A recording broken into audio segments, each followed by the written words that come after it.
não parar, não precipitar e não retroceder. Então dizer para esse cara, sabe quando nós vamos parar? Nunca. Nunca na sua porca vida. Né?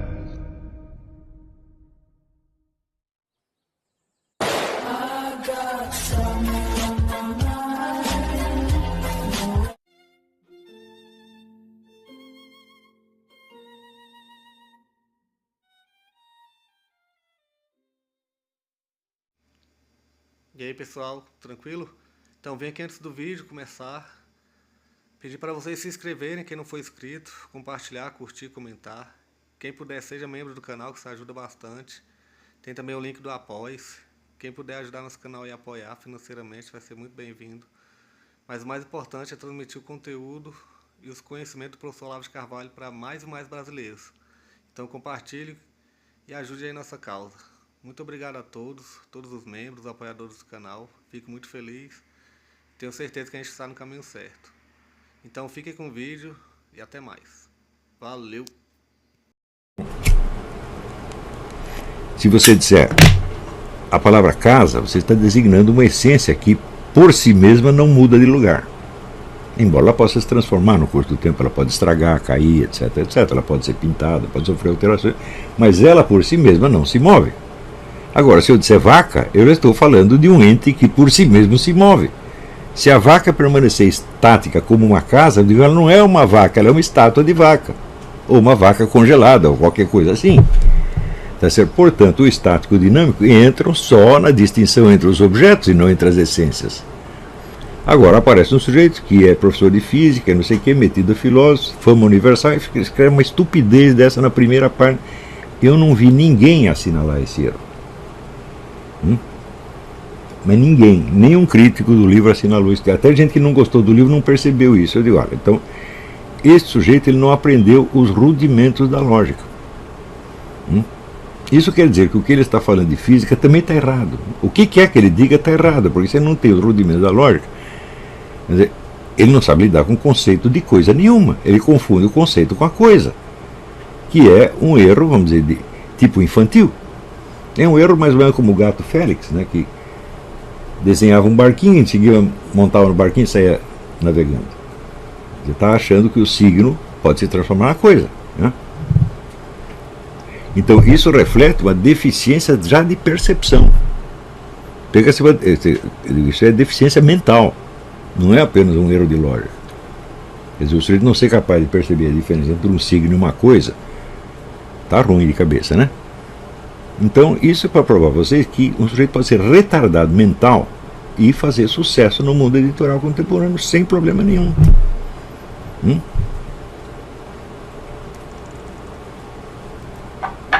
Por quê? Porque essa instituição chamada universidade, ela hoje reúne bilhões de pessoas. Todo mundo aí é elite. Elite intelectual. Você acha que isso é possível? Isso é materialmente impossível você fazer isso. Quer dizer, você vai pegar uns camaradas em 4 anos, você vai transformar, vamos dizer, um moleque num cientista. Não dá para fazer isso. Né? No entanto, essa instituição vive disso. E de ser, por sua vez, também um depósito de empregos para um bando de incapazes. Você já deve ter ouvido dizer, e é verdade mesmo, que todos os avanços científicos do século XX saíram da pesquisa militar, nenhum da universidade. Isso quer dizer que, se fechasse todas as universidades, claro, seria uma crise econômica, porque haveria um desemprego terrível, você teria milhões de marginais soltos na rua, tá certo? Porém, do ponto de vista do progresso da ciência, não faria a menor diferença. Esta que é a dura realidade. Né? Também, outro dia, as pessoas procurando, quando você procura se informar sobre ciência política, eu digo, só existe um lugar no mundo onde se faz ciência política a sério, são os serviços de inteligência, os serviços secretos. Só ali. Nas universidades não se faz. Por quê? No serviço de inteligência, se você faz um informe errado, você é punido, meu filho.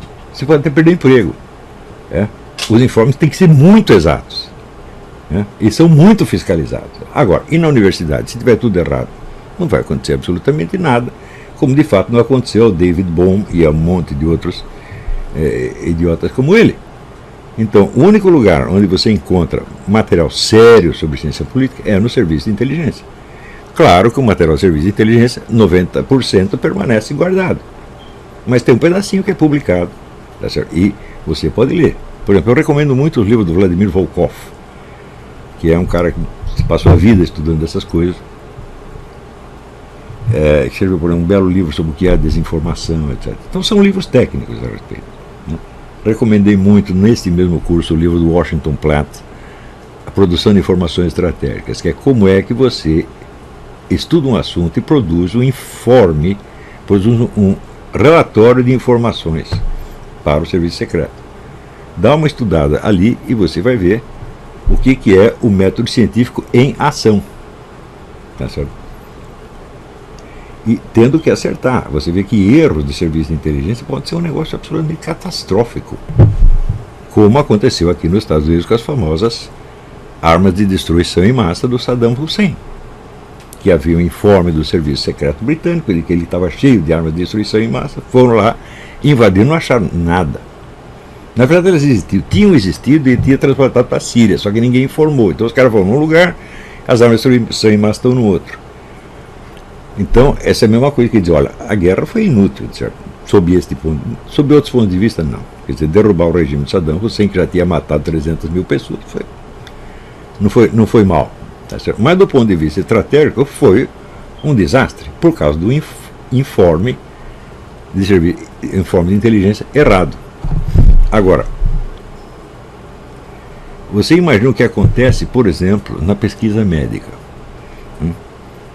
Um doutor falando de tal descobre que tal substância, digamos o arroz ou o açúcar, mata pessoas. Espalha aquilo para o mundo inteiro. Imediatamente, então, surgem milhões de indústrias de substitutivos do açúcar, do arroz ou do Raicoparta. Tá certo? Isso aí se torna um ramo próspero, importante da economia, enquanto todo mundo foge do arroz ou do açúcar, etc, etc. Passa 20 anos, vem outro estudo que diz, não é nada disso, o arroz era bom, o açúcar era bom, e assim por diante. O responsável pelo primeiro estudo, ele perde emprego? Não. Ele vai para a cadeia? Não. Não acontece nada. Hã?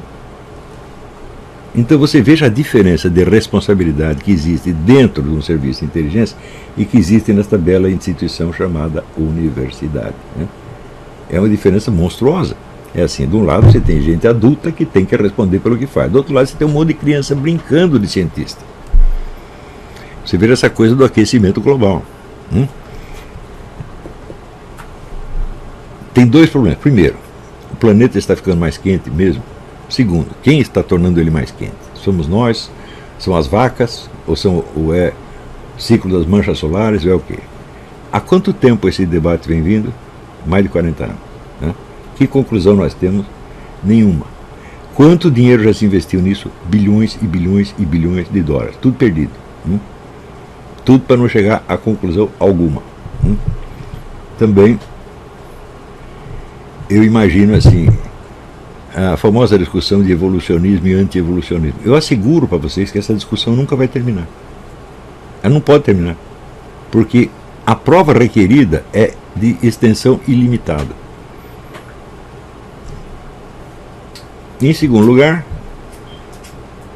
as alternativas que são colocadas não são opostas.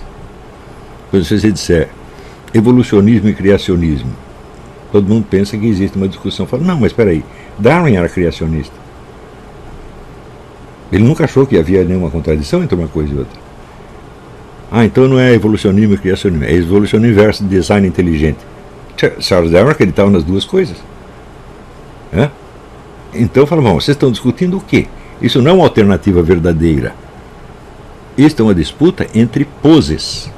Você tem pessoas que querem vestir o uniforme do racionalismo científico moderno, cético, materialista, etc, etc. Acha isso bonito.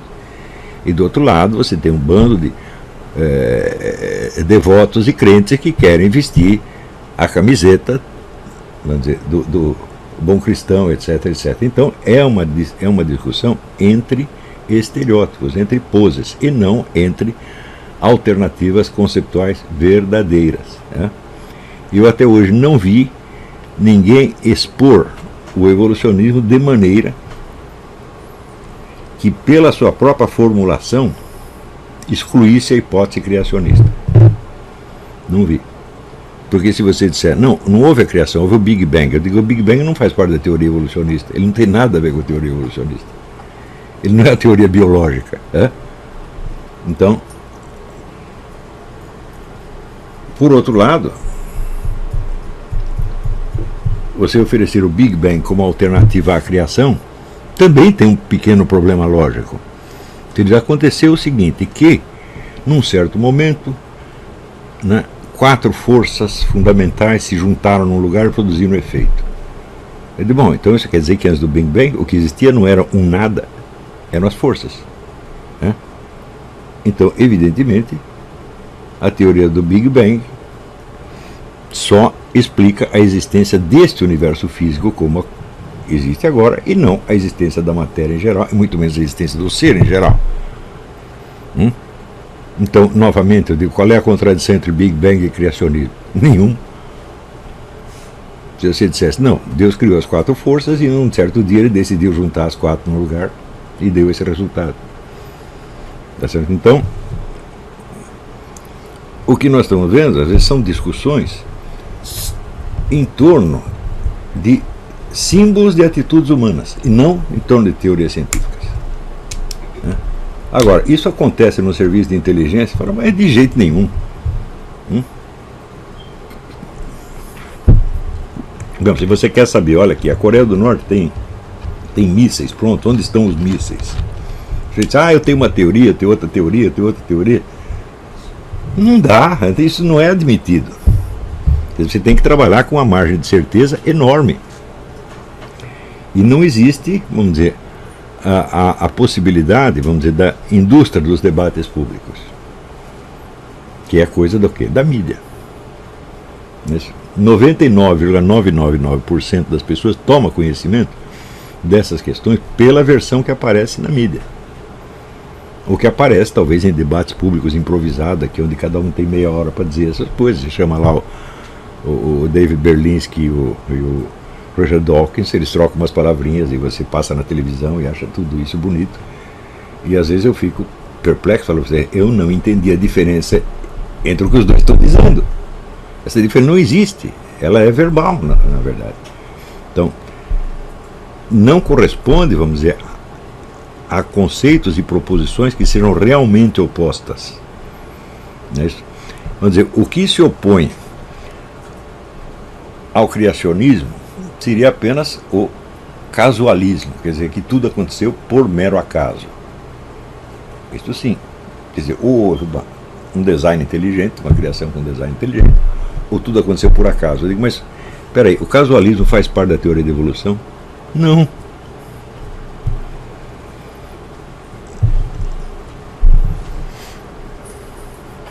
Quer dizer, claro, a teoria da evolução pode ser interpretada de maneira casualista, sem dúvida. E pode ser interpretada de uma maneira que inclui o design inteligente, como o próprio Charles Darwin interpretava. Os parágrafos finais do livro A Origem das Espécies são uma declaração de princípios a favor do design inteligente.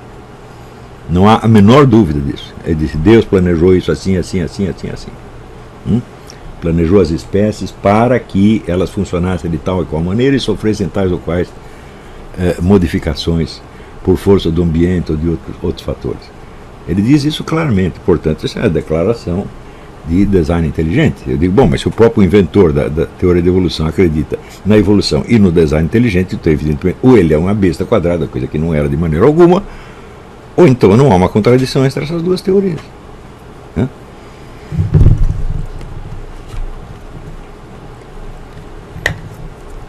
Também a teoria da evolução pode ser interpretada de maneira casualista dentro de limites muito estritos.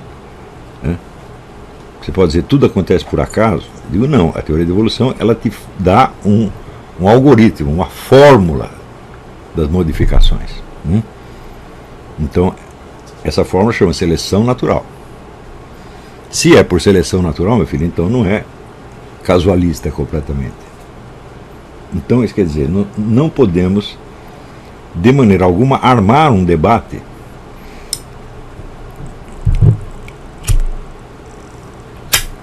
entre evolucionismo e finalismo. É isso. Porque o finalismo, que está implícito na teoria do design inteligente, ele também está incluído na evolução conforme Darwin a concebe. Então, eles estão discutindo o quê? Olha, o que eu já acompanhei, eu comecei a me interessar por negócio de evolucionismo quando eu tinha 14 anos de idade, né? E achava tudo isso absolutamente fascinante. Só que ao longo do tempo eu fui vendo que eu entendia cada vez menos. E hoje eu estou confessando, eu não entendo nada desse debate, eu não sei do que eles estão falando. Né? E me mostra assim, logicamente, qual a condição que provaria definitivamente a ausência de uma causa final ou a presença de uma causa final. Por definição não tem, porque essas provas, vamos dizer, mesmo as provas alegadas, vamos dizer, pela doutrina escolástica, né, são provas que têm um valor que analógico. Né? São Tomás de Aquino dizia, nós conhecemos Deus por analogia. Se é por analogia, de maneira imperfeita, meu filho. Né? Então, isso quer dizer que a prova do elemento, da presença de um elemento finalístico tem um valor relativo. Porque depende, vamos dizer, depende no fim das contas de uma analogia. Claro que você juntando os vários elementos, as várias provas, né, dadas por Santo Tomás de Aquino, e mais os elementos contidos na revelação, e mais a história da igreja com todos os seus milagres, etc, etc. Então você tem uma convergência de provas. Pode dizer, então no fim das contas está mais ou menos provado, tá certo? Mas não está provado de maneira apodíctica, de tal modo que não se possa levantar uma objeção. Tem coisa que tem prova apodíctica. Por exemplo, isso que eu falei do fundamento intuitivo da razão, isto é apodíctico. Não tem como não ser assim, não é concebível. A hipótese oposta não pode ser pensada. Só pode ser pensada, evidentemente, por um sujeito que sofra de psittacismo, quer dizer, ele fala as coisas, mas ele mesmo não apreende o sentido que ele está falando. Né? Se você me disser, olha, nós apreendemos um signo só através de outro signo, isso é impossível. Né?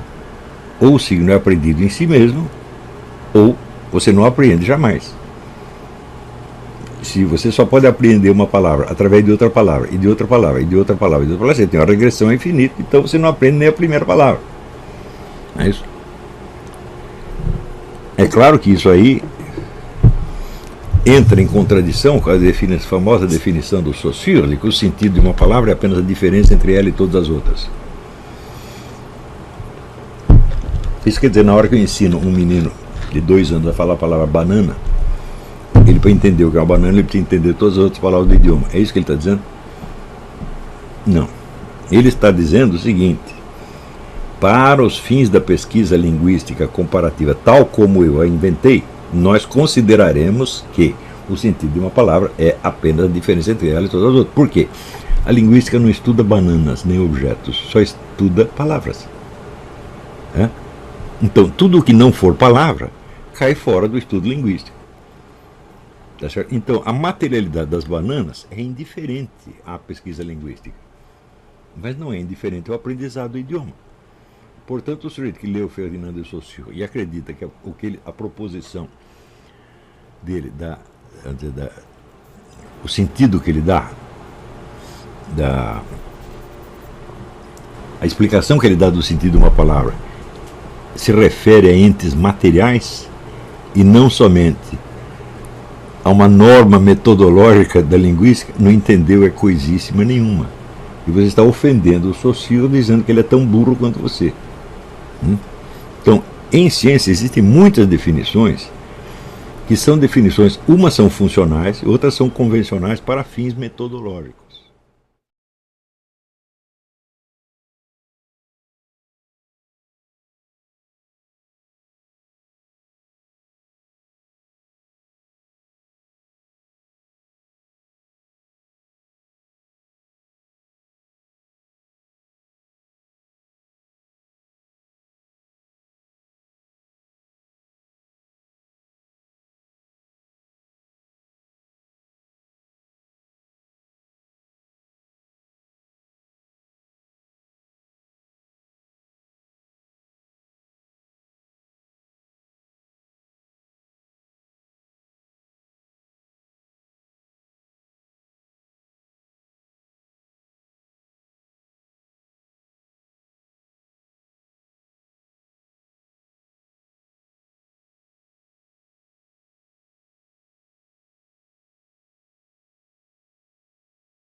Chegamos a mais um final de uma aula, de um vídeo. Espero que tenham gostado. Quem não se inscreveu ainda, se inscreva, compartilhe, comente. Ajude o nosso canal, apoie, seja membro. E ajude o nosso canal a chegar a cada dia a mais brasileiros que precisam muito do conhecimento do professor Olavo de Carvalho. Então é isso aí, fique com Deus, até o próximo. Valeu! Então é isso aí, pessoal. Que é o nosso canal. Que são alguns livros que eu já li. A maioria foi doação, mas alguns eu adquiri, professor Olavo de Carvalho. Alguns livros se perderam aí que eu emprestei. Professor Alexandre Costa. A Bíblia Sagrada. 10 lições sobre Karl Marx. Indico a não ler esse livro, que é muito ruim mesmo. Alguns pensadores aqui que realmente, como o professor Olavo de Carvalho disse, não são pensadores. Valeu, tamo junto aí. Apoie nosso canal, seja membro.